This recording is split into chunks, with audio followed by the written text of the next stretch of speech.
প্রতিবেশীকে খুনে দোষী সাব্যস্ত করে সাজা ঘোষণা হলো যুবকের যাবজ্জীবন কারাদণ্ড, 50,000 টাকা জরিমানা, না দিতে পারলে আরও 2 বছরের জেল। ঘটনা পশ্চিম মেদিনীপুর জেলার দাসপুর থানার কিসমত নারাজলের।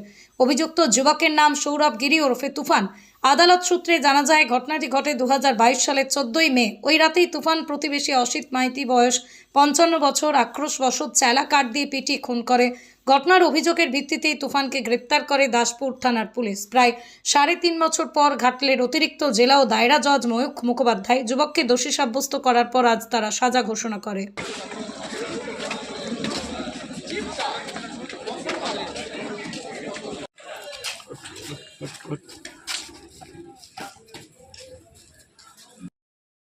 দাসপুর থানার case, Daspur PS case number 195/2022, dated 15/5/2022। এই কেসটার আসামি হচ্ছে সৌরভ গিরি ওরফে তুফান। ঘটনাটা হচ্ছে 14/5/2022 তারিখে ওই কিসমত নারাজল বলে একটা গ্রাম আছে দাসপুর থানার অন্তর্গত।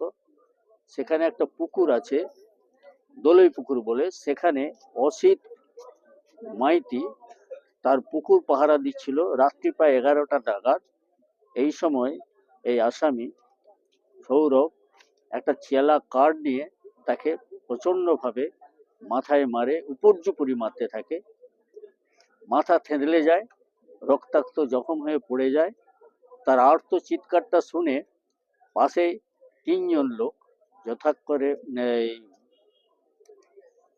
পাপিয়া সিং আর সঞ্জয় সিং এবং তার মা মীরা সিং ছুটে আসে। সঞ্জয় সিং তার মাকে সেই আহত এবং রক্তাক্ত জখম অবস্থায় পড়ে থাকা অসিত মাইতিকে একটু শুশ্রূষা বা জল টল দেওয়ার জন্য বলে, যে তার ভাইকে খবর দেয় বা বাড়িতে খবর দেয়। বাড়িতে খবর দেওয়ার পর তারা আসে এবং অসিত মাইতিকে সঙ্গে সঙ্গে নারাজল হসপিটালে নিয়ে যাওয়া হয়। নারাজল হসপিটালে তার চিকিৎসা সেরকম ব্যবস্থা না থাকায় সঙ্গে সঙ্গে তাকে মেদিনীপুর হসপিটালে নিয়ে যাওয়া হয়। মেদিনীপুরে সেই রকম চিকিৎসার সুযোগ সুবিধা না থাকায় সঙ্গে সঙ্গে তাকে এনআরএস মেডিকেল কলেজে স্থানান্তরিত করা হয়, কিন্তু সেখানে সে মারা যায়। তারপরে এই কেস স্টার্ট হয়। এই কেসটার আয়ও ছিলেন শুভেন চ্যাটার্জি।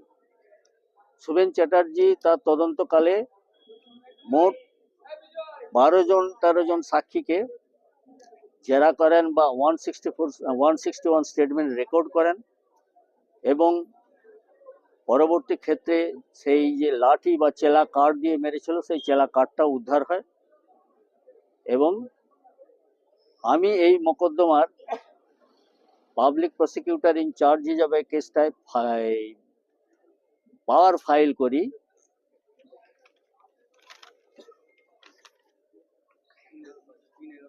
3/11/22 তারিখে 2022 সালের পুরানো আইনে।